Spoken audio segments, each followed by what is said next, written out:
Hello. तुम्हाला माहिती आहे का, आपला मेंदू सर्वात मोठा शत्रूही असू शकतो.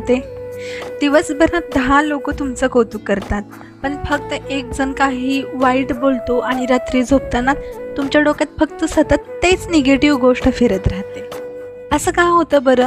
कारण तुमचा मेंदू पॉझिटिव्हपेक्षा निगेटिव्ह गोष्टी जास्त लक्षात ठेवतो. यालाच म्हणतात निगेटिव्ह बायस. पूर्वीच्या काळात हे सर्व्हायवलसाठी होतं. धोक्यांपासून वाचवण्यासाठी मेंदू नेहमी अलर्ट राहायचा. पण आज तोच मेंदू तुमच्या छोट्या छोट्या चुका मोठ्या करून दाखवतो. म्हणून लक्षात ठेवा, तुमचं आयुष्य वाईट नाही, तुमचा मेंदू फक्त निगेटिव्हवर जास्त फोकस करतोय. थोडं कॉन्शियसली पॉझिटिव्ह गोष्टी आठवायला सुरुवात करा आणि बघा तुमचा माइंडसेट कसा बदलतो तो. धन्यवाद.